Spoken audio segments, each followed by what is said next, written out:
Assalamualaikum warahmatullahi wabarakatuh. Perkenalkan, nama saya Quratul Ayun dari kelas 07 TPLM 002 Teknik Informatika. Di sini saya akan sedikit menjelaskan bisnis plan saya. Nah, di sini sebelumnya akan saya jelaskan latar belakang secara singkat, yaitu peluang bisnis atau berwirausaha pada sektor tekstil sangat terbuka lebar karena semua manusia pasti membutuhkan baju. Terus pengusaha harus pandai, kreatif, dan inovatif untuk menciptakan usaha. Karena zaman sekarang semakin kreatif seorang membuat suatu usaha akan semakin menarik perhatian konsumen untuk mencoba atau penasaran terhadap produk tersebut. Kayak misalkan kita buat kebaya atau apa gitu. Terus di sini ada aspek pasar dan pemasaran, yaitu ada analisis dasarnya, gambaran umum pasar dan sasarannya. Terus ada jenis produk yang dipasarkan. Nah, di sini kan saya jenis produk yang dipasarkan itu bahan, misalkan contohnya bahan batik, katun, dan banyak. Terus di sini ada target pasar. Di sini saya target pasarnya itu banyak, ada penjahit, penjual lagi gitu. Terus pesaing di sini pesaingnya masih mungkin ada di e-commerce doang sih, tapi di sini belum ada. Terus ada sasaran pembelinya gitu. Nah, terus ada analisis pemasaran. Yang pertama ada promosi, yang kedua pengembangan pasar, yang ketiga langkah-langkah promosinya. Nah, promosi itu kita biasanya itu misalkan promosinya di TikTok, di Shopee, Instagram, pokoknya di sosial media. Terus pengembangan pasar juga ada. Terus yang ketiga langkah-langkah promosi. Nah, langkah-langkah promosinya tuh misalkan ada diskon. Kalau di e-commerce itu biasanya gratis ongkir. Gitu. Terus ada analisis SWOT, strength atau kekuatan produk. Kebutuhan akan produk kain sampai sekarang masih sangat tinggi. Karena kan semua orang pasti butuh baju, ya kan? Nah, terus weakness, kelemahan produk. Kelemahan dari segi penjual seragam itu termasuk dalam produk musiman. Jadi misalkan ada yang beli ini buat seragam, nah itu kan musiman cuma pada saat kenaikan kelas atau mahasiswa baru, ya kan. Terus ada opportunity, kesempatan atau peluang produk. Peluang untuk usaha di bidang tekstil itu sangat luas misalkan ada yang buat wedding, kebaya, terus batik juga kan, baju tidur juga jadi banyak. Nah, terus ada threat atau ancaman produk. Ancaman dari produksi kain itu terkadang banyak noda-noda pada gulungan kain yang tidak terlihat sehingga kain tersebut tidak dapat dijual karena tidak sesuai kualitas dari bahan. Tuh. Terus ada aspek produksi. Nah, yang pertama itu ada deskripsi produk. Kita tuh menjelaskan kayak ini produk tuh gimana, bahannya gimana, kayak gitu. Nah, terus ada jenis produk. Nah, jenis produk itu misalkan kita menjual jenis produk kain, katun gitu. Terus ada kualitas produknya. Nah, kualitas produknya itu kayak misalkan bahannya adem, terus nyaman dipakai, nyerap keringat gitu.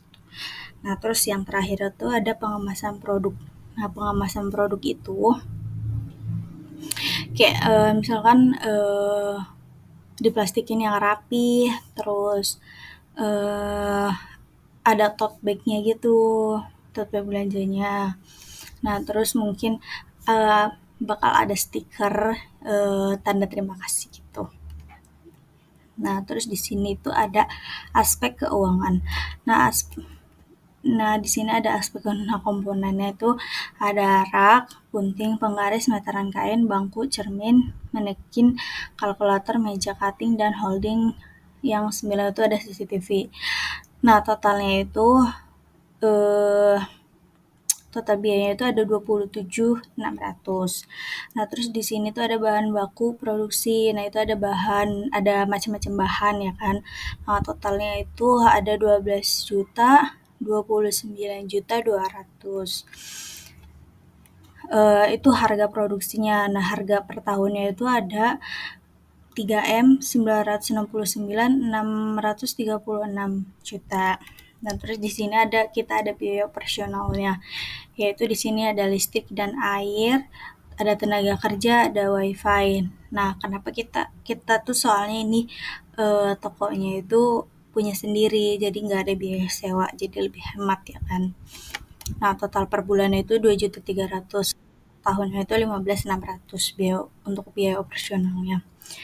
Nah, terus di sini ada kebutuhan modal awal, yaitu eh, biaya peralatan tambah bahan baku tambah biaya operasional. Nah, tadi kan ada biaya peralatan 27.600, bahan bakunya 12.029.200, biaya operasional 2.300.000. Nah, per bulannya itu kita ngeluarin 41.929.200. Nah, terus total biayanya itu biaya investasi 27.600 per tahun, biaya produksi 12.029.200, biaya operasional 31.920 juta.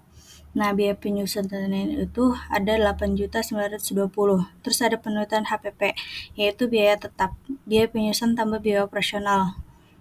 Ya, bisa dilihat sendiri tuh. Nah, totalnya itu ada 1.602.096 atau dibulatin 1.650. Terus di sini ada harga jual per gulungnya.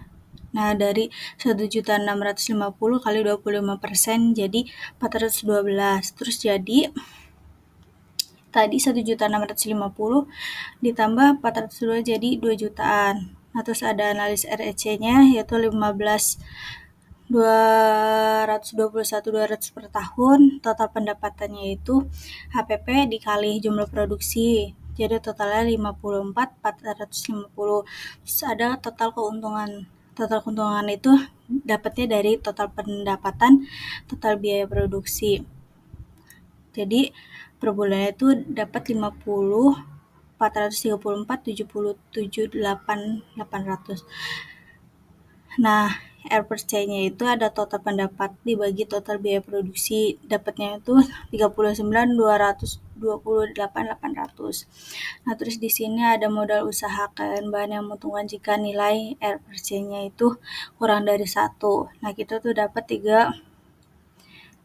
3,576.247%. Jangka waktu untuk mengambil modalnya itu 0,007 tahun. Nah, itu dapatnya dari investasi dikali masa produksi dibagi keuntungan. Nah, terus di sini ada rencana laporan laba dan rugi.